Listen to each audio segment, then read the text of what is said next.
నమస్కారం. నాకు ఈ మధ్యన వస్తా ఉంటే నువ్వు హైదరాబాద్లోకి ఎలా అడుగు పెడతావు, నీకు హైదరాబాద్లో ఏం పని, ఇది నేను ప్రత్యేకించి చెప్తా ఉన్నా. కొద్ది రోజులుగా తెలంగాణలో శ్రీ పవన్ కళ్యాణ్ గారి విషయం మీద చర్చలు జరగడం, డిబేట్లు జరగడం మనం చూస్తున్నాం. అయితే ఈ విషయం మనం అందరం గమనించినట్లయితే కొందరు జర్నలిజం ముసుగులో ఏర్పాటువాదాన్ని ప్రోత్సహిస్తున్న విధంగా కనిపిస్తుంది. అసలు ఈ విషయం మొదట ప్రొఫెసర్ నాగేశ్వరరావు గారి యొక్క విశ్లేషణతోటే ప్రారంభమైంది.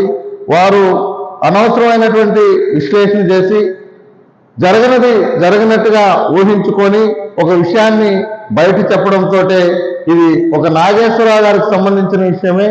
దీన్ని అక్కడున్నటువంటి జర్నలిజం ముసుగులో ఎవరైతే ఏర్పాటువాదులుగా తయారవుతున్నారో వారు దీన్ని తెలంగాణకి, తెలంగాణ ప్రజలకి చుట్టడం చాలా అన్యాయమైన విషయం. ఇలాంటి జర్నలిస్టుని, ఇలాంటి జర్నలిజాన్ని ప్రభుత్వం కూకటి వేళ్లతో పెట్టులు వేయాలి.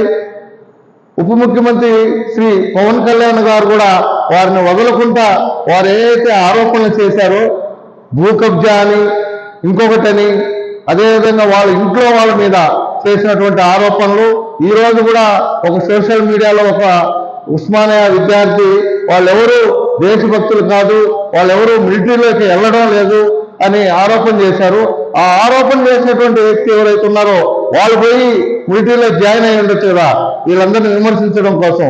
ఈ జర్నలిజాన్ని అడ్డు పెట్టుకుని తెలంగాణ యొక్క అభివృద్ధిని, ఆకాంక్షను, తెలంగాణ యొక్క ప్రజల యొక్క కోరికలను, అక్కడ ఉన్నటువంటి నిరుద్యోగాన్ని, వీటన్నిటి మర్చిపోయి ఒక ఏర్పాటువాదంతో ఈ జర్నలిజం ముసుగులో దేశద్రోహులు తయారవుతున్నారు. ఇటీవల మార్వాడి గో బ్యాక్ అనేటువంటిది కూడా ఇలాంటి ఏర్పాటువాదానికి కారణం.